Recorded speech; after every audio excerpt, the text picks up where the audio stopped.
Good afternoon aspirants, आप सभी लोगों का स्वागत है रैंक सिक्योर आईएएस एकेडमी में। मैं आप लोगों की एजुकेटर पायल गुप्ता। कुछ टेक्निकल प्रॉब्लम होने की वजह से मैं लाइव नहीं आ पा रही हूँ, तो मैं ये इमरजेंसी की, जिसके अंदर हम नेशनल इमरजेंसी को कवर करेंगे, इसकी वीडियो, एक रिकॉर्डेड वीडियो मैं इस चैनल के ऊपर अपलोड कर रही हूँ। ठीक है गाइज, बने रहिए, जुड़े रहिए। बहुत ही इंपॉर्टेंट चैप्टर है, बहुत इंपॉर्टेंट है प्रीलिम्स पॉइंट ऑफ व्यू के लिए। मैं स्पेशली प्रीलिम्स के लिए ये वाला चैप्टर बहुत ज़्यादा इंपॉर्टेंट है। उससे पहले आप लोगों के लिए एक छोटी सी जानकारी, अगर आप लोग अनअकैडमी प्लस को सब्सक्राइब करना चाहते हैं then do subscribe using referral code rank 10। Referral code rank 10 को यूज़ करके आप लोगों को 10% का डिस्काउंट मिलेगा। साथ में आरती मैम की पर्सनल मेंटोरशिप मिलेगी। यूपीएससी की जितनी भी स्टैंडर्ड बुक्स होती हैं उनकी ई-पीडीएफ आप लोगों को मिलेगी और साथ में हैंड रिटन नोट्स आप लोगों को उपलब्ध कराए जाएंगे। अनअकैडमी प्लस के ऊपर आप किसी भी तरीके की तैयारी कर सकते हैं, यानी प्री, मेंस और इंटरव्यू तीनों ही लेवल की तैयारी आप लोग कर सकते हो। साथ साथ में मोटिवेशनल राउंड इस पे होते ही रहते हैं, आपको पता ही होगा। साथ में आप अपनी टेस्ट सीरीज ज्वाइन कर सकते हैं, प्री की भी और मेंस की भी। ये सब एक ही फीस के अंदर इंक्लूडेड है। इंटरव्यू के सेशंस होंगे, आप लोगों के प्रैक्टिस सेशंस होंगे, हमारे जो प्रीवियस टॉपर्स हैं उनके साथ इंटरेक्शन कराया जाएगा कि किस तरीके से आप अपनी कमियों को दूर कर सकते हैं। ये सारी चीज़ें आप लोगों को उपलब्ध कराई जाएगी केवल एक बार एनरोलमेंट लेने से। आप 1 मंथ का भी ले सकते हैं, आप 1 साल का भी ले सकते हैं, आप 2 साल का भी एनरोलमेंट ले सकते हैं। जैसे आप सुविधाजनक फील करें उसी तरीके से आप अपने कंफर्ट लेवल के अकॉर्डिंग इसको ले सकते हैं। आप लाइव वीडियो नहीं अटेंड कर सके, आप रिकॉर्डेड वीडियो सुन सकते हैं। एक सेशन का एनरोलमेंट लिया है, दूसरे सेशन में जाना चाहते हो वो भी आप जा सकते हैं। ऑल ओवर पूरे प्लेटफॉर्म के ऊपर आप किसी भी एजुकेटर की क्लास को अटेंड कर सकते हैं। ठीक है गाइज, अनअकैडमी प्लस को सब्सक्राइब जल्दी से कीजिए बिना किसी देरी के। रैंक 10 रेफरल कोड को यूज़ करना है। जैसे ही आप रैंक 10 रेफरल कोड इस विंडो में फिल करेंगे 10% का डिस्काउंट आपकी फीस में मिल जाएगा। हम अपने सेशन को स्टार्ट करते हैं। देखिए, हमने इंटरस्टेट रिलेशंस को पढ़ा था। इंटरस्टेट रिलेशन चैप्टर नंबर 15 था एम लक्ष्मीकांत का, जिसके अंदर हमने इन 4 मुद्दों पे बात की थी। एडजुडिकेटर यानी इंटरस्टेट वाटर डिस्प्यूट्स होने पे आर्टिकल 262 क्या पावर्स देता है। इंटरस्टेट काउंसिल यानी आर्टिकल नंबर 263 क्या पावर देता है। पब्लिक एक्ट्स, रिकॉर्ड्स या जुडिशियल प्रोसीडिंग्स के अंदर आर्टिकल 261 क्या कहता है, ये बातें देखी थी। और इंटरस्टेट ट्रेड कॉमर्स आर्टिकल 301 से 307 क्या क्या प्रोविजंस हैं, उन सब चीज़ों को हमने डिटेल में डिस्कस किया था। जोनल काउंसिल्स के बारे में हम लोगों ने बात की थी, इसका कॉम्पोजिशन क्या होता है, कौन सी चीज़ें लीगली बाइंडिंग है, कौन सी नॉन बाइंडिंग है, इन सब चीज़ों के बारे में हमने देखा था। कहाँ पे सुप्रीम कोर्ट की पावर लिमिटेड है, कहाँ पे जुडिशियल रिव्यू आएगा, कहाँ पे नहीं आएगा, इन सब चीज़ों को हमने देखा था। डिटेल के अंदर मैंने आप लोगों को इसके बारे में बताया था। ठीक है, और जोनल काउंसिल के अंदर फिर हमने देखा था कि इंडिया, पूरा इंडिया कौन कौन से जोन्स के अंदर बटा हुआ है, नॉर्थ ईस्टर्न काउंसिल किस तरीके से अलग है, और फिर आपकी लक्ष्मीकांत के अंदर एक अलग से पूरी टेबल गिवन है जिसके अंदर अलग अलग जोन्स के बारे में बताया हुआ है, कौन सा जोन कहाँ पे आएगा। आप देखेंगे अंडमान निकोबार यहाँ पे कहीं पे भी नहीं दिख रहा। अंडमान और निकोबार किसी भी जोनल काउंसिल का हिस्सा नहीं है। ठीक है, हम अपने सेशन में इमरजेंसी को स्टार्ट करते हैं। बिल्कुल पेशेंस से, बिल्कुल ध्यान से इस चैप्टर को सुनना। देखो, अगर मैं इमरजेंसी की बात करूं तो भारतीय संविधान के पार्ट 18 का ये हिस्सा है। आर्टिकल नंबर 352 से 360 के बीच में आएगा। और हमने कहाँ से इस मुद्दे को लिया था, कहाँ से इमरजेंसी के प्रोविज़न लिए? हमने जर्मनी से इमरजेंसी के प्रोविज़न अपने कॉन्स्टिट्यूशन के अंदर बोरो किए हैं।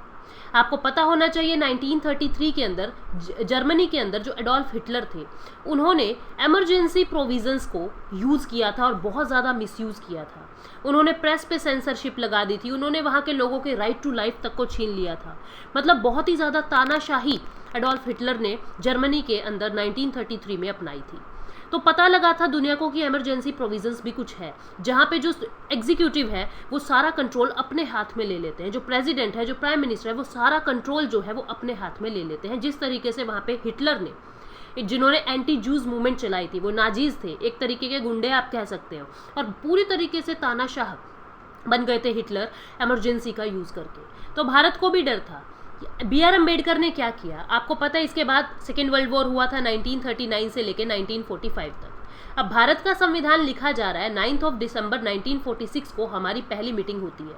9 दिसंबर 1946 को बी.आर. अम्बेडकर क्या कहते हैं कि हम इमरजेंसी प्रोविजंस को अपने कॉन्स्टिट्यूशन के अंदर ऐड करेंगे। लेकिन जिस तरीके से हिटलर ने इसको मिसयूज़ किया है, मैं अपने देश के अंदर इसको इतना मिसयूज़ नहीं होने दूंगा। मीन्स मैं बहुत सारे कॉन्स्टिट्यूशनल ऐसे प्रोविजंस डालूंगा जिससे ये इमरजेंसी जो है वो मिसयूज़ नहीं हो सकेगी, यानी कॉन्स्टिट्यूशन जो है हमारा प्रोटेक्ट रहेगा।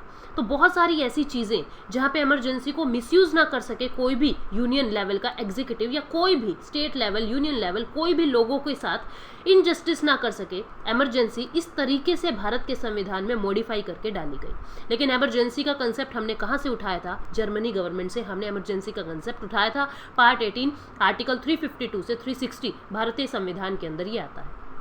ठीक है, इन जनरल अगर हम बात करें तो इमरजेंसी क्यों लेके आते हैं? इमरजेंसी क्या है? जैसे कोई भी इमरजेंसी है, कुछ भी आ गया, आप अगर किसी भी लेवल की बात करें, आपकी ज़िंदगी के अंदर कोई इमरजेंसी है तो उस समय आप तरह तरह के लोगों से बातें नहीं करेंगे। आप क्या करेंगे? एक ही इंसान से या आप खुद से डिसाइड करेंगे कि अब मुझे क्या करना है।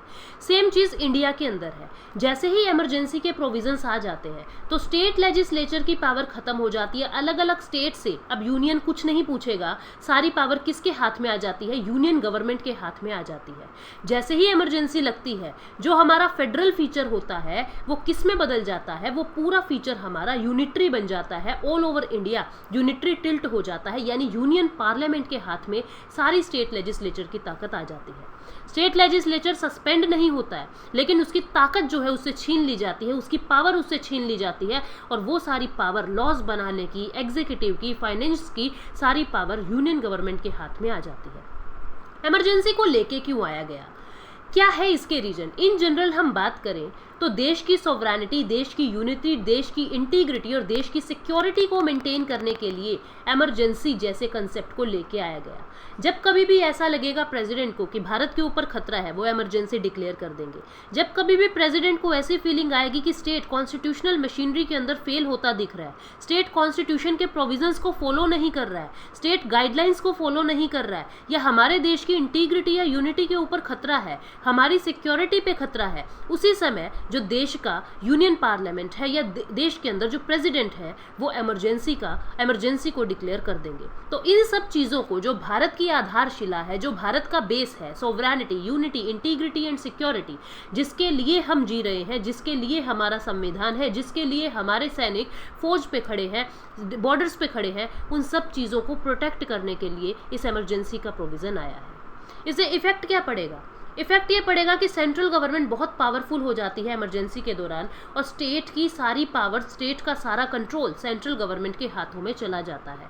कहने का मतलब क्या है? इन शॉर्ट हम ये कह सकते हैं, हमारा जो फेडरल स्ट्रक्चर है, वैसे तो ऑलरेडी हम क्वाज़ाई फेडरल है, लेकिन फिर भी जो इंडिया के अंदर जो फेडरल फीचर है वो सारे फॉर्मली अमेंडमेंट किए बिना किसी कॉन्स्टिट्यूशन की अमेंडमेंट के फेडरल स्ट्रक्चर किस में कन्वर्ट हो जाता है? यूनिटरी स्ट्रक्चर में चला जाता है। इसका मतलब क्या है? सारी पावर केंद्र के हाथों में, सेंटर के हाथों में सेंट्रलाइज्ड हो जाती है ड्यूरिंग इमरजेंसी। किस किस तरीके की इमरजेंसी होती है, अब इसकी बात करते हैं हम। Types of emergency. देखिए, इमरजेंसी 3 तरीके की होती है। एक को कहते हैं नेशनल इमरजेंसी, दूसरे को कहते हैं प्रेसिडेंट रूल, और तीसरे को कहते हैं फाइनेंशियल इमरजेंसी। नेशनल इमरजेंसी आएगी आर्टिकल नंबर 352 के अंदर, ठीक है।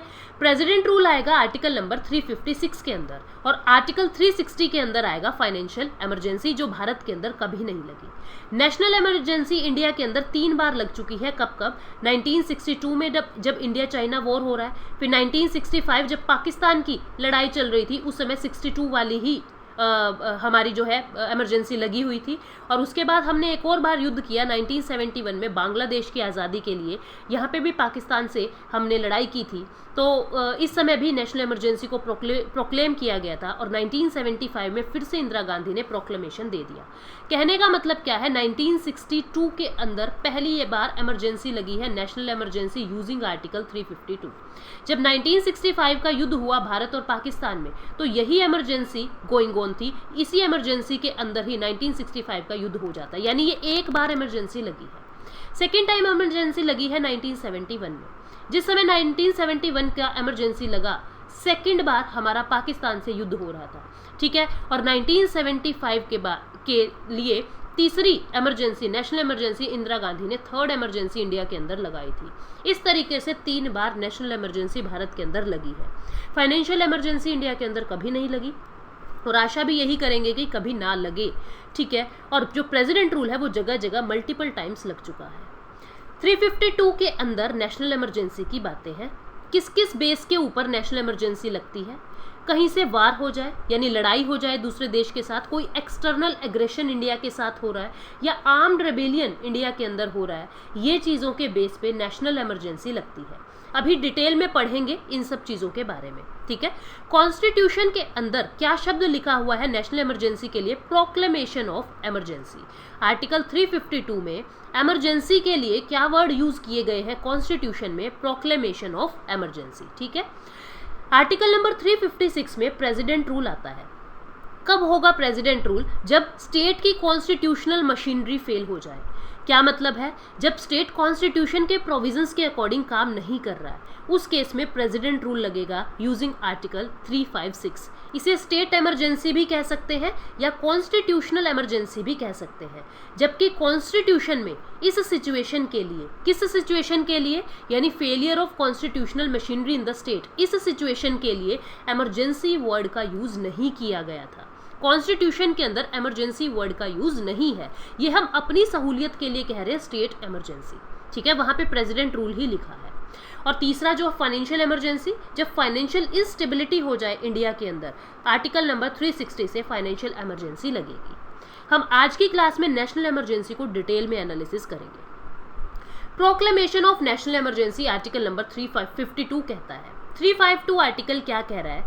किन किन बेसिस के ऊपर ये वाली इमरजेंसी लग सकती है, यानी नेशनल इमरजेंसी किन किन बेस पे लग सकती है, कौन लगा सकता है और कब तक और कितने समय तक ये रहेगी, इन सब बातों पे हम चर्चा करते हैं।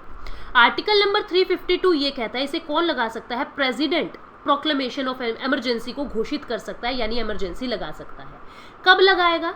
जब प्रेसिडेंट सेटिस्फाई हो जाए, जब प्रेसिडेंट को ये फील हो जाए कि यहाँ पे कोई वॉर होने वाली है, या कोई एक्सटर्नल एग्रेशन आ रहा है, या आर्म्ड रेबिलियन है, ठीक है, यानी इंडिया के अंदर ही कुछ आर्म्ड रेबिलियन का इशू आ रहा है, कुछ क्रांति का इशू आ रहा है, कुछ युद्ध छिड़ने वाला है, ऐसी परिस्थिति के ऊपर प्रेसिडेंट जो है इंडिया के अंदर किसी भी पार्ट में या ऑल ओवर इंडिया के अंदर इमरजेंसी को लगा सकता है।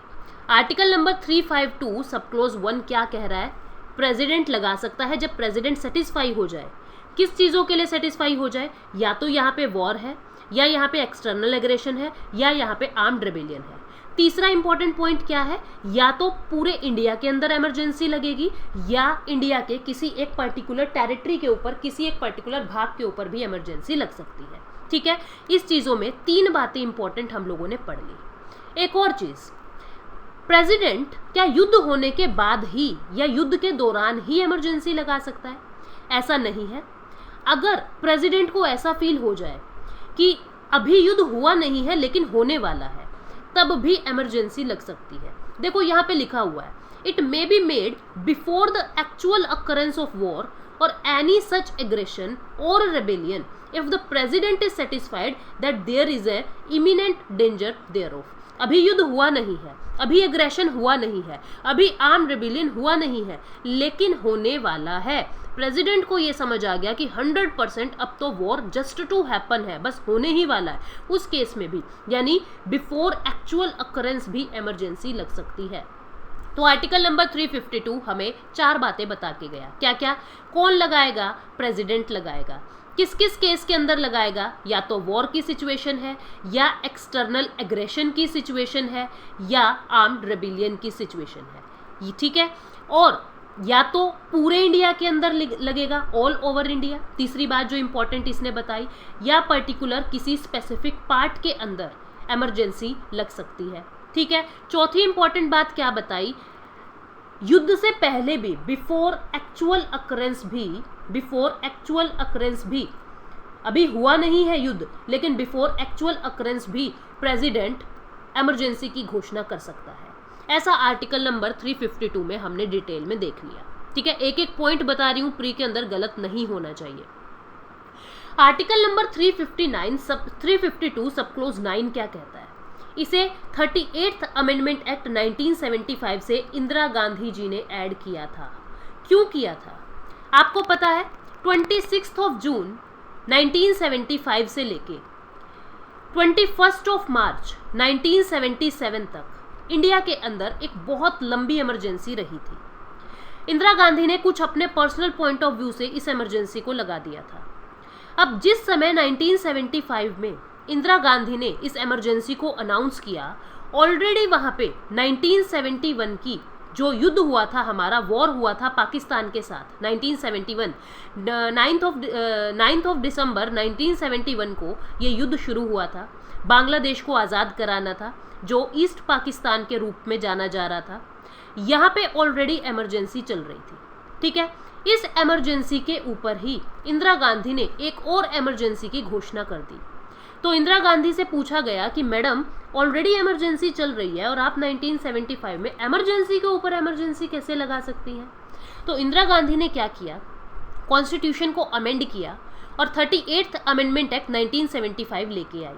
उन्होंने क्या लिखा कि power conferred on the president, president के पास ये पावर है कि वो एक इमरजेंसी के ऊपर डिफरेंट प्रोक्लेमेशन कर सकते हैं। Whether or not here is a proclamation already issued by the president under clause 1 और such proclamation is in operation, मतलब अगर कोई proclamation already ongoing है, अगर कोई प्रोक्लेमेशन प्रेसिडेंट ने ऑलरेडी इशू कर दी है, उसके बाद भी वॉर के बेस पे, एक्सटर्नल एग्रेशन के बेस पे या आर्म्ड रेबिलियन के बेस पे फिर से प्रेसिडेंट एक इमरजेंसी के ऊपर सेकेंड इमरजेंसी को लगा सकता है। ऐसा 38th अमेंडमेंट एक्ट 1975 में मैडम इंदिरा गांधी ने इसे कॉन्स्टिट्यूशन के अंदर अमेंड करके आर्टिकल 352 सब क्लॉज 9 को ऐड किया, ठीक है। तो कौन कौन सी सिचुएशन में इमरजेंसी लगेगी हम लोगों ने देख लिया। अब की पॉइंट्स देखिए इसके। अब आर्टिकल नंबर 352 में नेशनल इमरजेंसी की बात है। ये नेशनल इमरजेंसी भी दो पार्ट्स में टूटी हुई है, एक्सटर्नल इमरजेंसी और इंटरनल इमरजेंसी। एक्सटर्नल इमरजेंसी किसे कहेंगे? जब नेशनल इमरजेंसी वॉर के बेसिस पे या एक्सटर्नल एग्रेशन के बेसिस पे अनाउंस हुई है, या तो भारत की दूसरे देश के साथ युद्ध चला है या बाहर से कोई आक्रमण हुआ है इंडिया के ऊपर, उस केस में कौन सी इमरजेंसी लगेगी? External emergency. दोनों ही नेशनल इमरजेंसी है, लेकिन एक्सटर्नल कब कहेंगे? जब बाहर से कुछ प्रॉब्लम आ रही है, दूसरे देश से कुछ प्रॉब्लम आ रही है, इंडिया की टेरिटरी के बाहर से कुछ इश्यूज उठे हैं। दूसरी तरफ अगर आर्म्ड रेबिलियन हो रहा है, इंडिया के अंदर ही कुछ क्रांति उठी है, इंडिया के अंदर ही कुछ रिवोल्यूशनरी स्टेप्स हो रहे हैं, आर्म्ड रेबिलियन हो रहा है, ठीक है, उस केस में जो इमरजेंसी, जो नेशनल इमरजेंसी लगेगी, उसे हम इंटरनल इमरजेंसी कहेंगे। ये आर्म्ड रेबिलियन ओरिजिनल कॉन्स्टिट्यूशन के अंदर वर्ड नहीं था, इसे 42nd अमेंडमेंट एक्ट 1976 से इसे ऐड किया था, ठीक है, सॉरी 44th अमेंडमेंट एक्ट 1978 से इसे ऐड किया है। आर्म्ड रेबिलियन की जगह पहले इंटरनल डिस्टर्बेंस वर्ड को ऐड किया गया था, इसे 44th अमेंडमेंट एक्ट 1978 से ऐड किया। पहले इसकी जगह क्या था? Internal disturbance. लेकिन ये इंटरनल डिस्टर्बेंस वर्ड इतना ज़्यादा वेग था कि हर किसी की नज़रों में इसकी परिभाषा अलग थी, इसलिए इस वेगनेस को ख़त्म करने के लिए आर्म्ड रेबिलियन वर्ड को ऐड किया गया बाय मोरारजी देसाई गवर्नमेंट, ठीक है। एक और चीज़, हम की पॉइंट, ये दो की पॉइंट हम लोगों ने देख लिए, इवन ये 3 की पॉइंट्स हम लोगों ने देख लिए, first, second and this last one. ये वाला पॉइंट क्या कहता है कि 42nd अमेंडमेंट एक्ट से प्रेसिडेंट को ये पावर मिली कि आप ऑल ओवर इंडिया के साथ साथ चाहे तो किसी स्पेसिफिक पार्ट के अंदर भी इमरजेंसी लगा सकते हैं। क्या कह रहे हैं कि प्रेसिडेंट को ये ताकत है, ज़रूरी नहीं है कि ऑल ओवर इंडिया के अंदर वो इमरजेंसी लगाए। अगर प्रेसिडेंट को ऐसा फील हो रहा है कि केवल इतने एरिया के अंदर इमरजेंसी लगनी चाहिए, तो प्रेसिडेंट केवल इतने से एरिया के अंदर इमरजेंसी लगा सकते हैं। ये पावर 42nd अमेंडमेंट एक्ट 1976 से प्रेसिडेंट को दी गई, ठीक है। एक और चीज़ जो मैं आपको बता चुकी हूँ कि इंटरनल डिस्टर्बेंस स्टार्टिंग में नहीं था, स्टार्टिंग के अंदर इंटरनल डिस्टर्बेंस था, इसको रिप्लेस करके 1978 में आर्म्ड रेबिलियन वर्ड को ऐड किया। ये की पॉइंट्स है प्री के लिए। अब आगे बढ़ते हैं। आर्टिकल 352 सब क्लोज 3 क्या कहते हैं? क्या प्रेसिडेंट अपनी इच्छा से इमरजेंसी को लगा देंगे या उन्हें यूनियन कैबिनेट की ज़रूरत पड़ेगी? अब मैं आपको एक बात बता दूं, जो 1975 में मैडम इंदिरा गांधी ने नेशनल इमरजेंसी लगाई थी, उन्होंने यूनियन कैबिनेट से नहीं पूछा था। वो उनके पुत्र संजय गांधी और उनके एक एडवाइज़र जिन्हें सिद्धार्थ शंकर रे कहा जाता है, सिद्धार्थ शंकर रे जिनका नाम था, और इंदिरा गांधी, ये तीनों उस समय प्रेसिडेंट के पास गए। प्रेसिडेंट थे उस समय फखरुद्दीन अली अहमद। उनको कहते हैं कि हमें इमरजेंसी लगानी है, हमें नेशनल इमरजेंसी की घोषणा करनी है। फखरुद्दीन अली अहमद इसका बेस पूछते हैं कि किस बिहाफ पे आप नेशनल इमरजेंसी लगा रहे हैं। उस समय हमारे एक सोशल एक्टिविस्ट थे जयप्रकाश नारायण एक सोशल एक्टिविस्ट थे बिहार से, और इन्होंने बिहार छात्रों के साथ मिलके एंटी गवर्नमेंट यानी गवर्नमेंट के खिलाफ कुछ मोर्चा निकाल रखा था। इस मोर्चा के अंदर जयप्रकाश नारायण ने ऐसी घोषणा की कि पुलिस के लिए और आर्मी के लिए गवर्नमेंट के ऑर्डर मानना जरूरी नहीं है, गवर्नमेंट के ऑर्डर को मत मानो पुलिस और आर्मी को, ऐसा कहा जा रहा था जयप्रकाश नारायण की टीम के द्वारा। तो सिद्धार्थ शंकर रे और संजय गांधी ने क्या कहा कि जयप्रकाश नारायण बहुत ज्यादा हावी हो रहे हैं, एंटी गवर्नमेंट स्टांस अपनाए हुए हैं और गवर्नमेंट के खिलाफ लोगों को भड़का रहे हैं। तो हम आर्म्ड रेबेलियन के बेस पे यानी इंटरनल डिस्टर्बेंस के बेस पे हम ये चाहते हैं कि आप नेशनल इमरजेंसी की घोषणा कर दो। ये बात है 25 जून 1975 की, और 26 जून 1975 को इस चीज की घोषणा कर दी गई। अखबारों में आ गया कि नेशनल इमरजेंसी लग चुकी है, जब तक यूनियन कैबिनेट को पता ही नहीं था। उन्हें अखबारों से पता लगा है कि नेशनल इमरजेंसी लग चुकी है, और उसके बाद कहा जाता है कि यूनियन कैबिनेट से परमिशन ले ली थी, लेकिन ऐसी कोई रिटर्न रिकमेंडेशन फखरुद्दीन अली अहमद के पास नहीं पहुंची थी। उसके बिना ही सिर्फ प्राइम मिनिस्टर के कहने से फखरुद्दीन अली अहमद प्रेसिडेंट ने ये नेशनल इमरजेंसी लगा दी थी। भविष्य में इसका मिसयूज फिर ना हो, भविष्य में केवल प्राइम मिनिस्टर खुद की एम्बिशंस को पूरी करने के लिए नेशनल इमरजेंसी ना लगा सके, इसके लिए 44th अमेंडमेंट एक्ट 1978 में जब जनता पार्टी थी, जब मोरारजी देसाई हमारे प्रधानमंत्री थे, उन्होंने आर्टिकल 352 में सब क्लोज 3 ऐड किया। आर्टिकल 352 सब क्लोज 3 क्या कहता है कि president shall not issue proclamation under close 1 और वेयरिंग सच प्रोक्लेमेशन अनलेस, कब तक प्रेसिडेंट प्रोक्लेमेशन नहीं लगा सकता, जब तक यूनियन कैबिनेट डिसाइड ना कर ले, जब तक यूनियन कैबिनेट प्रोक्लेमेशन को रिटर्न में प्रेसिडेंट के पास ना दे दे। रिटर्न में मस्ट है, आपको राइटिंग में लिख के पूरे यूनियन कैबिनेट को प्रेसिडेंट के पास ये रिकमेंडेशन देनी होगी कि आप यूनियन कैबिनेट, हमारा यूनियन कैबिनेट यानी हम यूनियन कैबिनेट आपको रिटर्न में ऐसा कह रहे हैं कि हमें नेशनल इमरजेंसी की ज़रूरत है। केवल तब ही प्रेसिडेंट नेशनल इमरजेंसी को प्रोक्लेम कर सकते हैं, otherwise president proclamation of national emergency नहीं कर सकते। ये बात 44th अमेंडमेंट एक्ट 1978 में आर्टिकल 352 सब क्लोज 3 ऐड किया गया बाय मोरारजी देसाई गवर्नमेंट। ठीक है, क्यों? ताकि फिर से कोई इंदिरा गांधी देश के अंदर ना आए, फिर से कोई प्रधानमंत्री इस ताकत का मिसयूज ना कर सके। ठीक है, अब हम आगे बढ़ते हैं। देखिए मैं क्या कर रही हूँ, साथ के साथ आपको बेयर एक्ट करा रही हूँ, ताकि आपको पता होना चाहिए कि संविधान के किस भाग में ये बातें लिखी हुई है। आपके लक्ष्मीकांत में ये सारे पॉइंट्स हैं, लेकिन वहाँ पे आर्टिकल्स मेंशन नहीं है। मैंने क्या किया है, डायरेक्ट indiaqanun.com से इन आर्टिकल्स को उठा के आप लोगों को बेयर एक्ट समझाने की कोशिश कर रही हूँ। और पूरी नेशनल इमरजेंसी की बात अगर आप सुनना चाहते हो कि क्या हुआ था, कैसे हुआ था, तो प्रधानमंत्री सीरीज चलती है, आप यूट्यूब पे प्रधानमंत्री सीरीज को सुन सकते हैं।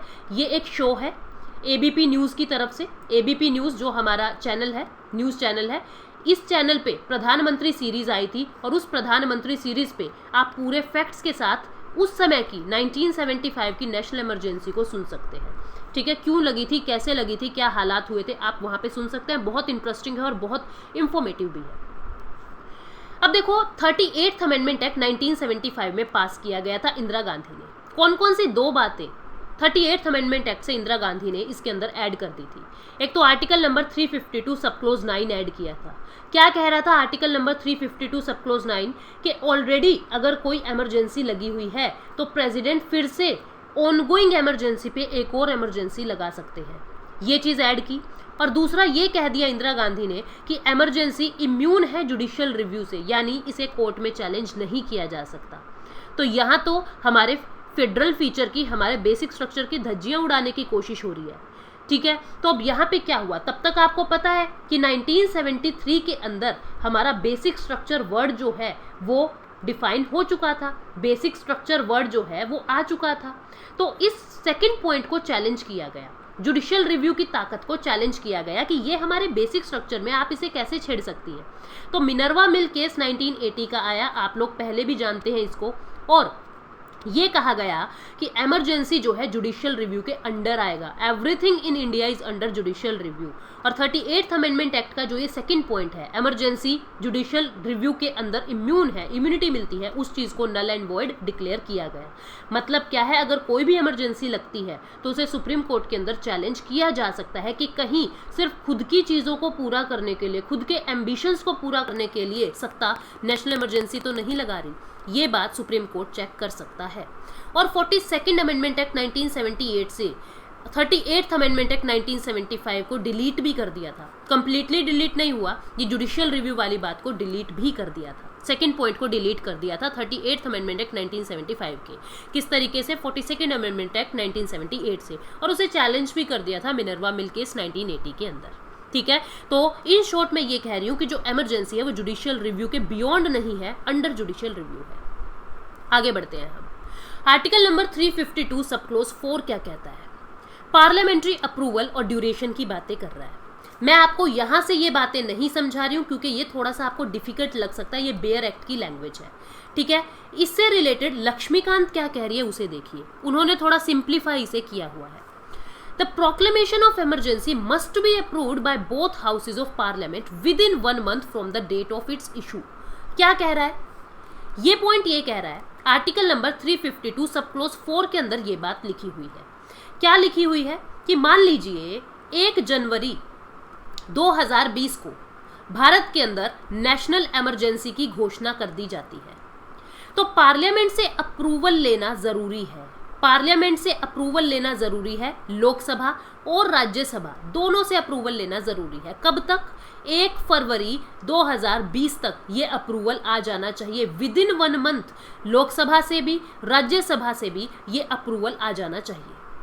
ठीक है, ये बात लिखते हैं आर्टिकल नंबर 352 सब क्लोज 4 के अंदर। इस बात को कब ऐड किया गया? पहले क्या था, 2 month का समय था कि 1 फरवरी नहीं 1 मार्च तक आप लोग इसको अप्रूव कर दें, लेकिन 44th अमेंडमेंट एक्ट 1978 से ये 2 month काट के यहाँ पे क्या ताकत दी गई कि केवल 1 month के अंदर अंदर ही विद इन 1 month पार्लियामेंट को अप्रूव करना पड़ेगा। ठीक है, एक तो ये पॉइंट। सेकेंड पॉइंट कि मान लीजिए 1 जनवरी 2020 को हमारे एग्जाम्पल के अकॉर्डिंग नेशनल इमरजेंसी की घोषणा हुई, तो 1 month के अंदर अंदर अप्रूवल चाहिए, 1 month के अंदर अंदर अप्रूवल चाहिए। अब इस 1 month के अंदर लोकसभा सेशन के अंदर है ही नहीं, लोकसभा डिसॉल्व हो रखी है, नई लोकसभा के इलेक्शन अभी पेंडिंग है। तो उस केस में क्या होगा, केवल राज्यसभा से ही अप्रूवल ले लिया जाएगा, केवल राज्यसभा से ही अप्रूवल ले लिया जाएगा, और राज्यसभा के अप्रूवल को ही पार्लियामेंट का अप्रूवल माना जाएगा। ठीक है, ये बात याद रखना। अब कभी तो लोकसभा आएगी, जब नई लोकसभा आएगी, जब न्यू लोकसभा आएगी, तो उनको 30 डेज का टाइम दिया जाएगा। 30 डेज का टाइम दिया जाएगा कि आपके पास 30 दिन है, लोकसभा के अंदर मोशन लेके आओ, इस इमरजेंसी को अप्रूव करना है या नहीं करना है वो बात बताओ। इस 30 दिन के अंदर लोकसभा अगर उसको अप्रूव कर देती है तो ये इमरजेंसी आगे चलती रहेगी। ठीक है, अगर इन 30 दिनों के अंदर नई लोकसभा ऐसा कोई अप्रूवल नहीं देती है, ऐसा कोई अप्रूवल नहीं देती है, तो जो नेशनल इमरजेंसी है वो ऑटोमेटिकली रिवोक हो जाएगी, समाप्त हो जाएगी।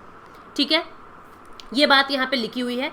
When the Lok Sabha has been dissolved or the dissolution of Lok Sabha takes place during the period of 1 month without approving the proclamation, then the proclamation until 30 days from the first sitting of Lok Sabha after its reconstitution, provided the Rajya Sabha has in the meantime approved it। क्या कह रहा है कि अगर Lok Sabha session में नहीं है, dissolve हो रखी है, तो जब तक नई लोकसभा नहीं आती तब तक राज्यसभा से अप्रूवल ले लो, और जैसे ही लोकसभा आती है तो उनको 30 दिन का टाइम दो कि 30 दिन के अंदर अंदर आप इसको अप्रूव करो। अगर लोकसभा 30 दिन के अंदर अंदर इसे अप्रूव नहीं करती तो नेशनल इमरजेंसी ऑटोमेटिकली रिवोक हो जाएगी। ऐसी बात आर्टिकल नंबर 352 सब क्लोज 4 के अंदर लिखी है। ठीक है, तो पार्लियामेंट का क्या रोल है ये हमने देख लिया। अब एक बात देखो, अब अगर यहाँ पे ये रिवोकेशन, ये अप्रूवल हो गया है, एक बार अप्रूवल हो गया, यानी लोकसभा ने भी अप्रूव कर दिया और राज्यसभा ने भी अप्रूव कर दिया, तो क्या ये इमरजेंसी लंबे टाइम तक चलती रहेगी, कितने भी टाइम तक चलती रहेगी? ऐसा नहीं है। एक बार में मैक्सिमम 6 मंथ्स तक ये इमरजेंसी चलेगी। अगर इसे आगे बढ़ाना है तो फिर से लोकसभा और राज्यसभा से अप्रूवल लेना पड़ेगा। अगर फिर से 6 महीने के, इन 6 महीने के अंदर अंदर, जैसे मैं आपको एग्जांपल देती हूँ, मान लीजिए 1 जनवरी 2020 को नेशनल इमरजेंसी की घोषणा हुई, ठीक है।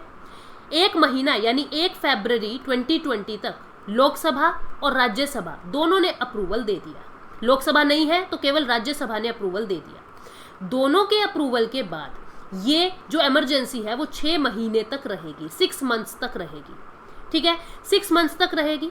अब विद इन दिस 6 मंथ्स अगर कुछ ऐसा फील होता है कि हमें इसे आगे कंटिन्यू करना है, तो इन 6 महीनों के अंदर अंदर फिर से लोकसभा और राज्यसभा से अप्रूवल लेना पड़ेगा। अगर लोकसभा इन 6 महीनों के अंदर डिसॉल्व हो जाती है तो फिर से नई लोकसभा को 30 दिन का टाइम मिलेगा। वो सेम प्रोसीजर है जो पहले वाला था, ठीक है। यानी एक बार में इमरजेंसी जो है केवल 6 मंथ्स तक बढ़ाई जा सकती है। ये 6 महीने खत्म हो जाएंगे तो फिर से रिजोल्यूशन लाके फिर 6 मंथ्स तक इसको और एक्सटेंड किया जाएगा। इस तरीके से इनडेफिनेट टाइम पीरियड तक इसको एक्सटेंड किया जा सकता है, लेकिन एक बार में केवल 6 मंथ्स तक इमरजेंसी को एक्सटेंड किया जाएगा, ठीक है। ये जो पीरियोडिकल पार्लियामेंट्री अप्रूवल है ना, 6-6 महीने की जो इंस्टॉलमेंट्स का जिक्र है, ये पहले नहीं था। पहले क्या था, जब तक एग्जीक्यूटिव चाहे, जब तक कैबिनेट चाहे, उसको लंबे टाइम तक ऑपरेशन में ला सकता था। लेकिन इसको 42nd अमेंडमेंट एक्ट से ऐड किया गया कि एक बार में केवल 6 महीने तक ये इमरजेंसी लागू रहेगी। 6 महीने के अंदर अंदर फिर से अप्रूवल लो, फिर इसे बढ़ाओ, फिर अप्रूवल लो, फिर 6 महीने के लिए बढ़ाओ, फिर अप्रूवल लो, फिर 6 महीने के लिए बढ़ाओ। इस तरीके से इनडेफिनेट टाइम पीरियड तक ये इमरजेंसी बढ़ सकती है, ठीक है। ये बातें आर्टिकल नंबर 352 सब क्लोज 5 के अंदर लिखी है। आर्टिकल नंबर 352 सब क्लोज 4 में क्या लिखा था? सब क्लोज 4 में लिखा है कि पार्लियामेंट के अंदर अप्रूवल जरूरी है, लोकसभा का भी और राज्यसभा का भी। लोकसभा डिसॉल्व है तो क्या सिचुएशन होगी वो हमने देख ली। आर्टिकल नंबर 352 सब क्लोज 5 क्या बात कर रहा है? इसकी ड्यूरेशन की बात कर रहा है कि एक बार में केवल 6 मंथ्स तक इमरजेंसी लग सकती है। अगर आगे बढ़ानी है तो फिर से अप्रूवल लेना पड़ेगा। ये बातें हम लोगों ने देख ली। ये पूरा 352 सब क्लोज 5 अगर कोई बेयर एक्ट के अकॉर्डिंग इसे पढ़ना चाहता है तो इस स्क्रीन से उसे पढ़ सकता है, ठीक है। इसके अंदर थोड़ा सा डिफिकल्ट वर्ड्स यूज किए गए हैं, मैंने आपको सिंप्लीफाई करके बता दिया है।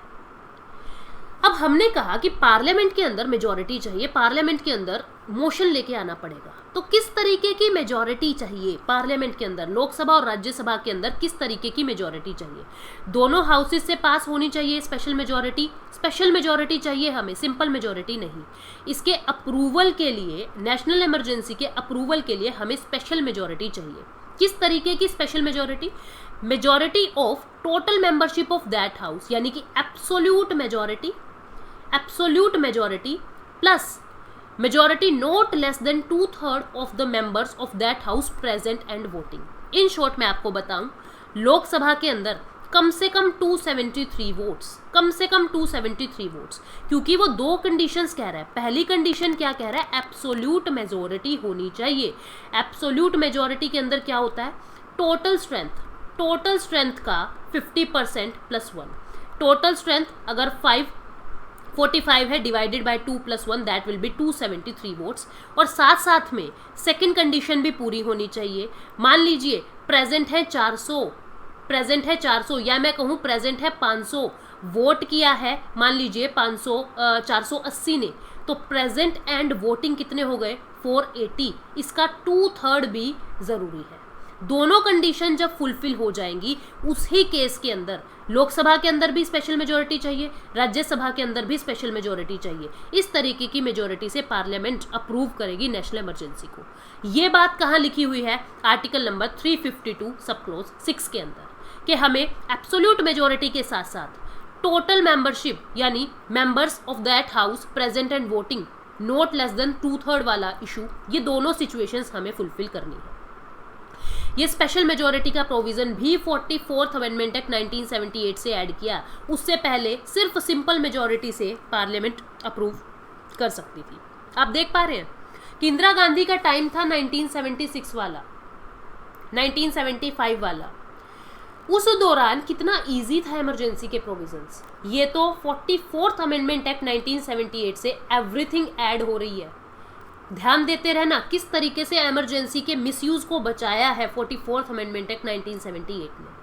किस तरीके की मेजॉरिटी चाहिए, 352 सब क्लोज 6 के अंदर ये बात लिखी हुई है। ठीक है, ये बेयर एक्ट की लैंग्वेज आप देख सकते हैं कि क्लोज 4 और क्लोज 5 यानी पार्लियामेंट अप्रूवल और उसका ड्यूरेशन के लिए भी 6 महीने के ड्यूरेशन के लिए भी हमें जो बार बार रिजोल्यूशन चाहिए ना, जो 6 मंथ्स के लिए हमें एक्सटेंड करना है, वहां पे भी यही मेजॉरिटी चाहिएगी। Absolute majority plus 2/3 of not less than 2/3 of members present and voting, वहां पे भी यही वाली मेजॉरिटी चाहिएगी। यानी क्लोज 4 के लिए भी और क्लोज 5 के लिए भी हमें total membership of that house and by a majority of not less than 2/3 of the members of house present and voting. 352 sub close 6 ये बातें कहता है। अब आगे देखो, हमने लगा दी इमरजेंसी, अब इसको हटा कैसे सकते हैं, रिवोक कैसे कर सकते हैं इमरजेंसी को। ठीक है, proclamation of emergency may be revoked by president. एक तो तरीका है कि प्रेसिडेंट इसे रिवोक कर दे यूनियन कैबिनेट की एड एंड एडवाइस से, काउंसिल ऑफ मिनिस्टर की एड एंड एडवाइस से, without requirement of parliamentary approval. एक तरीका ये है। दूसरा तरीका ये है कि अगर लोकसभा रिजोल्यूशन पास कर दे कि हम नहीं चाहते कि ये इमरजेंसी आगे कंटिन्यू हो, तो लोकसभा सिंपल मेजॉरिटी से केवल लोकसभा, यहाँ राज्यसभा को पावर नहीं है, राज्यसभा का कोई काम नहीं है, केवल लोकसभा सिंपल मेजॉरिटी पास करके इसको रिवोक करवा सकती है, इमरजेंसी को रिवोक करवा सकती है। प्रेसिडेंट को ऐसा सिंपल मेजॉरिटी से कहेगी कि हमने सिंपल मेजॉरिटी से इसके डिसकंटिन्यूएशन की बातें की है, तो प्लीज आप इसे रिवोक कीजिए। प्रेसिडेंट को वो रिवोक करना अनिवार्य हो जाएगा। 44th अमेंडमेंट एक्ट 1978 से ही ये लोकसभा को ताकत मिली है। इससे पहले क्या था, लोकसभा का कोई कंट्रोल नहीं था रिवोकेशन में, जैसे राज्यसभा का कोई कंट्रोल नहीं है। ठीक है, अब मान लो इस सिचुएशन के अंदर भी अगर लोकसभा सेशन में नहीं है, लोकसभा डिसॉल्व है, लोकसभा मैं कहूँ सेशन में नहीं है, उस समय क्या होगा, लोकसभा के 1/10 मेंबर स्पीकर को लिख के कहेंगे, डिसॉल्व नहीं कह रही, मतलब सेशन में नहीं है लोकसभा, ना तो उस समय विंटर सेशन, ना ही उस समय मॉनसून सेशन, ना ही वहाँ पे समर सेशन, कोई भी सेशन नहीं चल रहा, और लोकसभा के 1/10 मेंबर स्पीकर को ऐसा लिख के कह दे कि हम नहीं चाहते कि नेशनल इमरजेंसी आगे चले। स्पीकर प्रेसिडेंट को बताएंगे कि लोकसभा के 1/10 मेंबर ने ऐसा ऐसा कहा है। प्रेसिडेंट क्या करेंगे, प्रेसिडेंट 14 डेज के अंदर विद इन 14 डेज, किसके 14 डेज, जिस दिन स्पीकर को ऐसा 1/10 मेंबर ने कहा है कि हम नहीं चाहते नेशनल इमरजेंसी आगे बढ़े, मान लीजिए ये बात 1 जनवरी 2020 को कही है स्पीकर को, तो 15 जनवरी 2020 तक 14 डेज के अंदर प्रेसिडेंट सेशन बुलाएगा लोकसभा का और सिंपल मेजॉरिटी से पास करवाएगा रेजोल्यूशन को और इमरजेंसी को प्रोवोक कर देगा, मतलब रिवोक कर देगा, इमरजेंसी को रिवोक कर देगा। तो 3 बातें हमने इसके अंदर पढ़ी, कौन कौन सी, एक तो प्रेसिडेंट यूनियन कैबिनेट की काउंसिल ऑफ मिनिस्टर की एडवाइस से रिवोक कर सकता है। दूसरा अगर लोकसभा सिंपल मेजॉरिटी से हाउस के अंदर रिजोल्यूशन पास कर दे इसको हटाने का।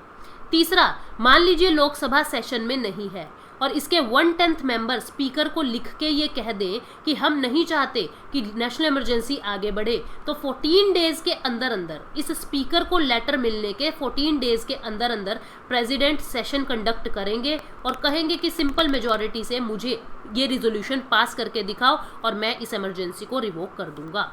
ये तरीके हैं हटाने के इमरजेंसी के। तो 2 बातें हम याद रखेंगे, इमरजेंसी के अप्रूवल के लिए हमें स्पेशल मेजॉरिटी चाहिए और इमरजेंसी के रिवोकेशन के लिए हमें सिंपल मेजॉरिटी चाहिए। ठीक है, पहली चीज़। दूसरी चीज़, क्या डिफरेंस है दोनों में, अप्रूवल के लिए लोकसभा और राज्यसभा दोनों की ज़रूरत होती है, रिवोकेशन के लिए केवल लोकसभा के 1/10 मेंबर इसको रिवोक कर सकते हैं। ठीक है, तो ये दो डिफरेंस आप लोग याद रखोगे, अपने जहन में बिठा लो। ठीक है, रिवोकेशन की बात कहाँ है, आर्टिकल नंबर 352 सब क्लोज 2, ये क्या कह रहा है कि सब्सिक्वेंट प्रोक्लेमेशन से प्रेसिडेंट सब्सिक्वेंट प्रोक्लेमेशन से इसको रिवोक कर सकते हैं। आर्टिकल नंबर 352 सब क्लोज 7 क्या कह रहा है कि लोअर हाउस जो है, जो हाउस ऑफ द पीपल है, वो इसको डिसअप्रूव करके, सिंपल मेजोरिटी से डिसअप्रूव करके इसको डिसकंटिन्यू करवा सकते हैं। और आर्टिकल नंबर 352 सब क्लोज 8 क्या कह रहे हैं कि not less then 1/10 member speaker of the house को लिख के इसको डिसअप्रूव करवा सकते हैं। प्रेसिडेंट विद इन 14 डेज एक सेशन कंडक्ट कराएंगे अगर लोकसभा सेशन में नहीं है, और इसको डिसअप्रूव कर सकते हैं। ये बातें आर्टिकल नंबर 352 सब क्लोज 2 में, सब क्लोज 7 में, सब क्लोज 8 के अंदर लिखी हुई है। ठीक है, आप इन्हें खुद से भी पढ़ सकते हैं, मैंने आपको समझा दिया है। अब नेशनल इमरजेंसी के इफेक्ट्स क्या क्या होते हैं, इफेक्ट्स ऑफ नेशनल इमरजेंसी हम लोग पढ़ते हैं। इफेक्ट्स क्या है नेशनल इमरजेंसी के? ए प्रोक्लेमेशन ऑफ इमरजेंसी, इमरजेंसी जब प्रोक्लेम हो जाए तो सेंटर स्टेट रिलेशंस पे क्या इफेक्ट पड़ेंगे, लोकसभा और स्टेट असेंबली पे क्या इफेक्ट पड़ेंगे, और फंडामेंटल राइट्स पे क्या इफेक्ट पड़ते हैं, ये हम देखते हैं। सबसे पहले आर्टिकल नंबर 353 क्या कहता है, सेंटर स्टेट रिलेशंस के ऊपर क्या इफेक्ट पड़ेंगे। आपको पता है 3 ऑर्गन होते हैं, एग्जीक्यूटिव, लेजिस्लेचर और जुडिशरी। एग्जीक्यूटिव के ऊपर क्या इफेक्ट पड़ेगा, नेशनल इमरजेंसी के दौरान जो एग्जीक्यूटिव पावर है सेंटर की, जो एग्जीक्यूटिव पावर है स्टेट की, वो सारी एग्जीक्यूटिव पावर सेंट्रल गवर्नमेंट के हाथ में चली जाएगी। एग्जीक्यूटिव पावर सेंट्रल गवर्नमेंट के हाथ में चली जाएगी, इसका मतलब क्या है कि स्टेट के जितने भी एग्जीक्यूटिव हैं, स्टेट के अंदर गवर्नर है, सीएम है, आईएएस ऑफिसर है, डीएम है, जितने भी ऑफिसर्स हैं स्टेट के अंदर, जितने भी स्टेट का कैबिनेट है, उन सभी को डायरेक्शन देगा यूनियन कैबिनेट, उन सभी को डायरेक्शन देगा यूनियन गवर्नमेंट कि आप इस तरीके से काम करें, इस तरीके से काम ना करें। तो यानी सारी एग्जीक्यूटिव पावर स्टेट की किसके हाथ में चली गई, सेंट्रल गवर्नमेंट के हाथ में ड्यूरिंग इमरजेंसी। ठीक है, हमने सेंटर स्टेट रिलेशन के अंदर पढ़ा था कि सेंटर एग्जीक्यूटिव को डायरेक्शन दे सकता है नॉर्मल टाइम में, जब नॉर्मल टाइम है, जब इमरजेंसी नहीं है, तो सेंट्रल गवर्नमेंट स्टेट गवर्नमेंट के एग्जीक्यूटिव को डायरेक्शन दे सकते हैं सर्टेन केसेस के अंदर। कौन कौन से केसेस मैंने आपको बताए थे, जैसे रेलवे का कोई इशू है ना, जैसे नेशनल हाईवे की कोई बातें हैं, जैसे मिलिट्री की कोई बातें हैं, नेवी की कोई बातें हैं, एयरफोर्स की कोई बातें हैं, इंडिया की सिक्योरिटी से रिलेटेड कोई बातें हैं, नेशनल इंपॉर्टेंस का कोई सब्जेक्ट है, उन चीज़ों पे सेंट्रल गवर्नमेंट स्टेट गवर्नमेंट के एग्जीक्यूटिव को डायरेक्शन दे सकते हैं इन नॉर्मल टाइम्स। लेकिन ड्यूरिंग इमरजेंसी क्या हो जाता है, ना केवल सर्टेन सब्जेक्ट्स, किसी भी मैटर पे, एनी मैटर पे सेंट्रल गवर्नमेंट स्टेट एग्जीक्यूटिव को डायरेक्शन दे सकता है। ठीक है, हालांकि जो हमारी स्टेट गवर्नमेंट है वो सस्पेंड नहीं होगी, वो रहेगी, बिल्कुल विधानसभा रहेगी, लेकिन उसकी ताकत खत्म हो जाएगी। वो सारी ताकत, सारी पावर्स, काम करने की, डिसीजन लेने की, वो सारी पावर सेंट्रल गवर्नमेंट के हाथ में चली जाएगी। लेजिस्लेचर, स्टेट लेजिस्लेचर सस्पेंड नहीं होगा, ये चीज याद रखना। ठीक है, आर्टिकल नंबर 353 में ये बात लिखी हुई है, यानी जो कॉन्स्टिट्यूशन है वो यूनिटरी बन जाएगा रादर देन फेडरल। आप इसको पढ़ सकते हैं कि ठीक है, हमने एग्जीक्यूटिव की बातें कर ली थी। अब हम आर्टिकल नंबर 353 के अंदर दो बातें हैं, आर्टिकल नंबर 353 के अंदर एग्जीक्यूटिव की बातें हैं और लेजिस्लेचर की बातें हैं। लेजिस्लेटिव पावर्स की बातें क्या कहता है, हमने देखा था कि कुछ चीज़ें ऐसी है जहाँ पे सेंट्रल गवर्नमेंट स्टेट गवर्नमेंट के सब्जेक्ट पे, स्टेट गवर्नमेंट के सब्जेक्ट्स के ऊपर लॉ बना सकता है। लेजिस्लेटिव पावर इसको कहते हैं। कब कब, या तो राज्यसभा रिजोल्यूशन पास कर दे स्पेशल मेजॉरिटी से, या फिर स्टेट जो है वो रिक्वेस्ट करे, उस केस के अंदर सेंट्रल गवर्नमेंट स्टेट लिस्ट के सब्जेक्ट पे लॉ बना सकता है। हमने सेंटर स्टेट रिलेशन में ये बात देखी थी। लेकिन ड्यूरिंग इमरजेंसी क्या होगा, ड्यूरिंग इमरजेंसी स्टेट लिस्ट के किसी भी भाग पे, स्टेट लिस्ट के किसी भी सब्जेक्ट पे सेंट्रल गवर्नमेंट लॉ बना सकती है। सेंट्रल गवर्नमेंट लॉ बना सकती है किसी भी स्टेट लिस्ट के सब्जेक्ट पे। ये बात लिखी हुई है, parliament becomes empowered to make laws on any subject mentioned in the state list. ठीक है, जो लेजिस्लेटिव पावर है वो सस्पेंड नहीं हुई है, वो सस्पेंड नहीं हुई है, लेकिन ये जो लॉज है ये किसके हाथ में चले जाएंगे, ये सेंट्रल गवर्नमेंट के हाथ में चले जाएंगे।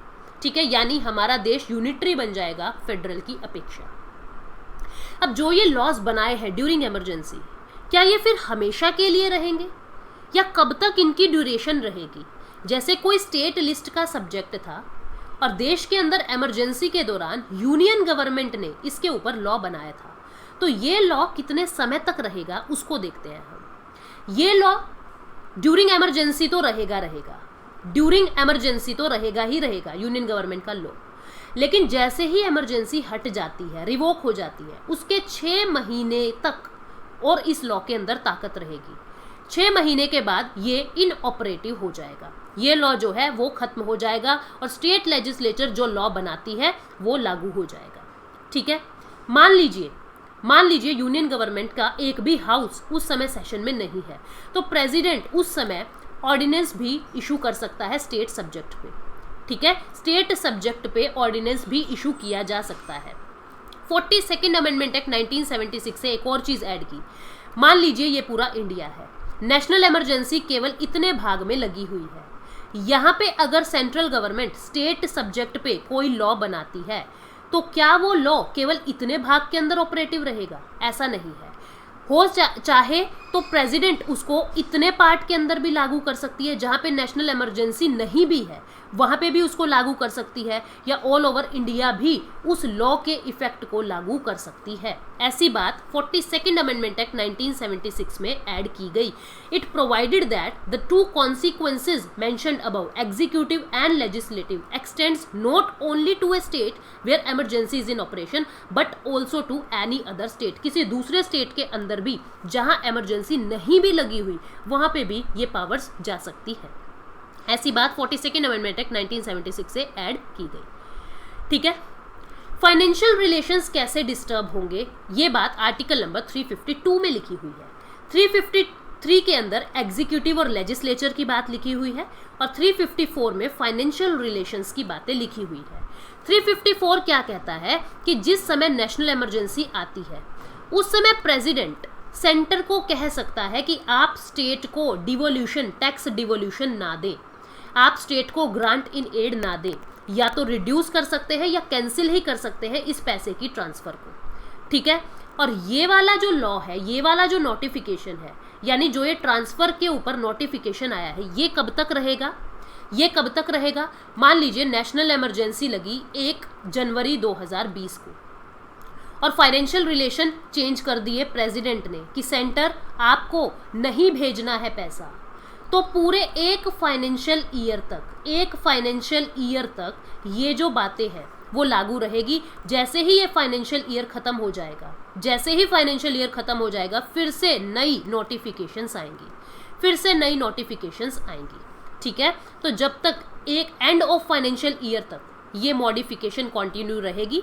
ठीक है, in which the emergency ceases to operate. समझ गए?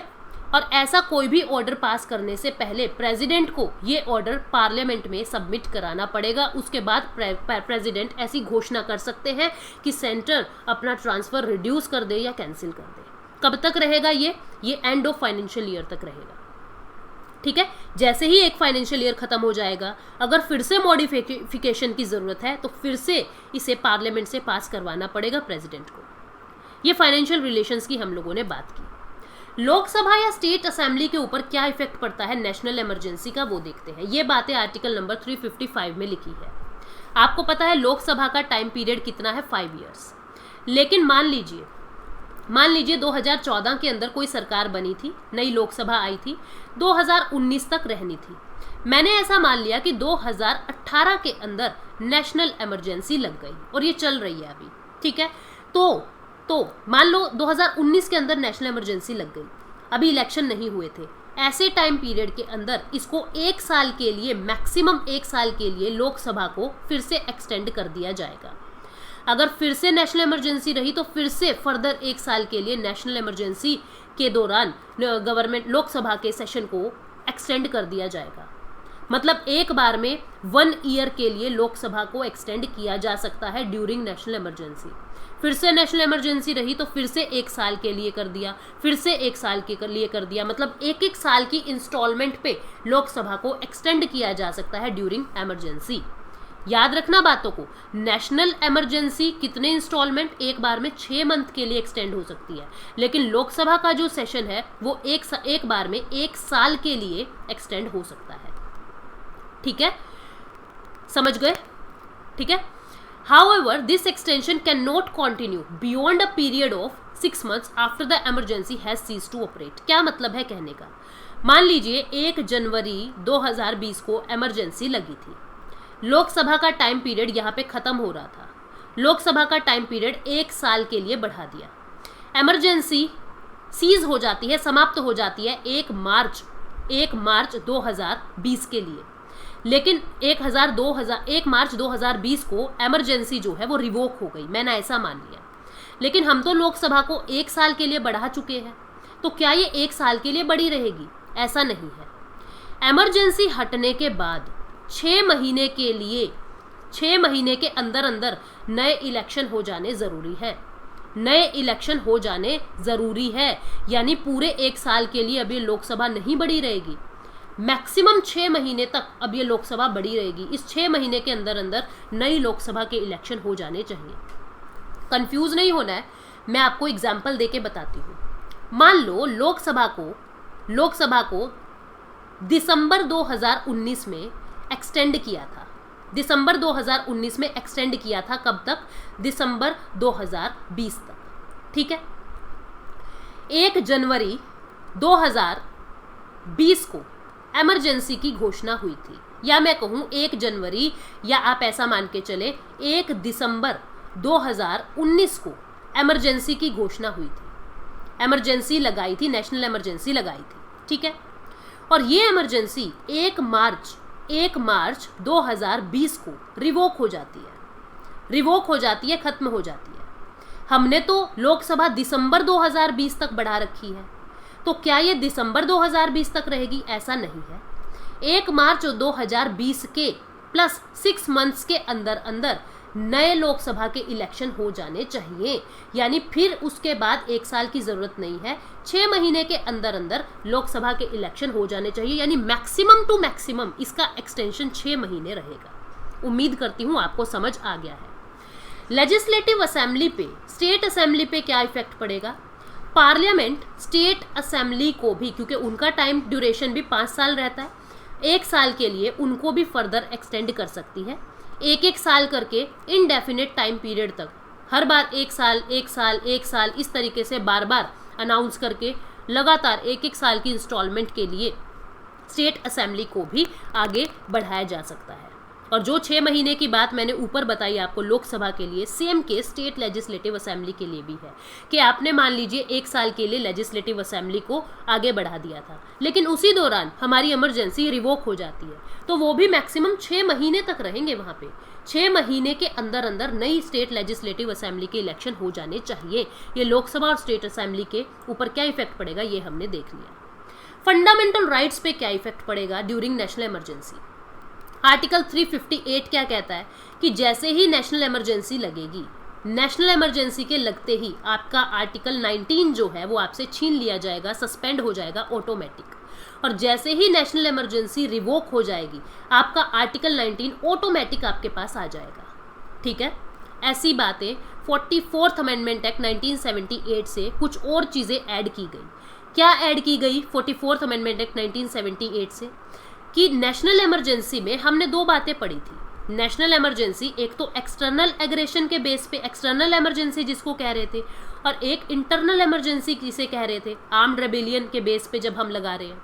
तो जिस समय एक्सटर्नल इमरजेंसी लगेगी तब ही आर्टिकल 19 सस्पेंड होगा, इंटरनल इमरजेंसी के बेस पे आर्टिकल 19 सस्पेंड नहीं होगा।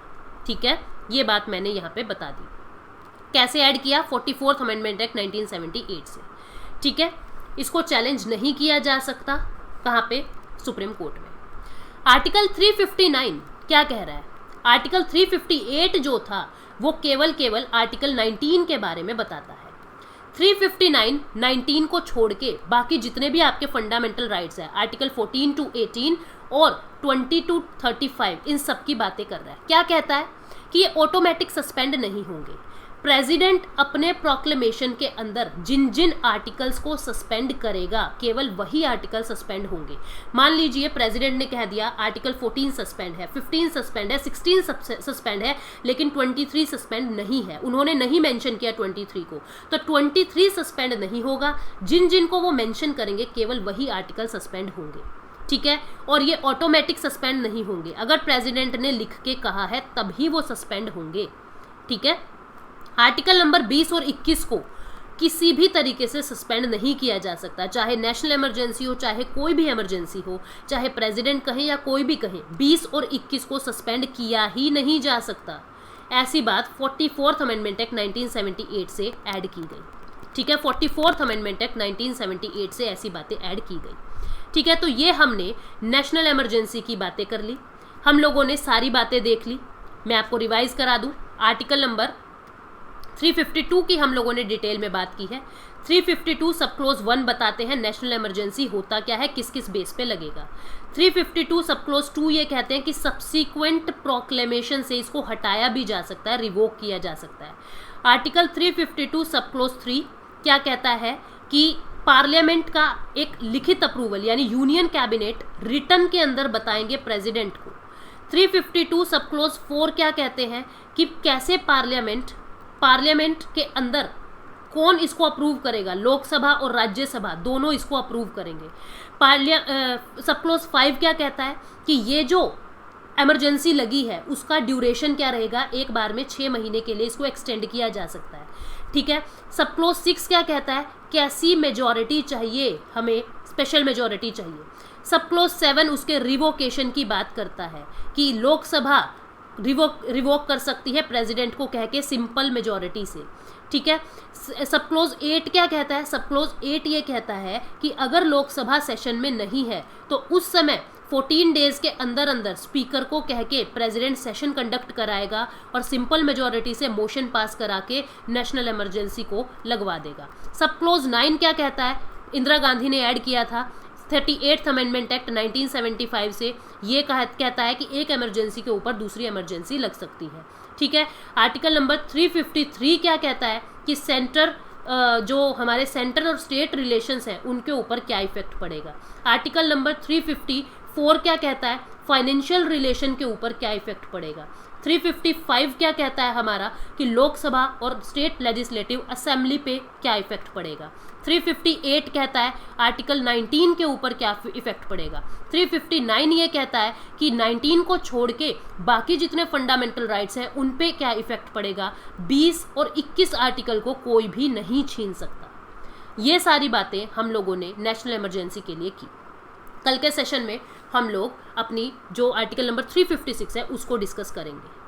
आप लोगों को अगर कोई भी डाउट इसमें आता है, क्योंकि ये एक रिकॉर्डेड सेशन है, आप कमेंट सेक्शन में लिख के मुझसे वो डाउट पूछ लेना।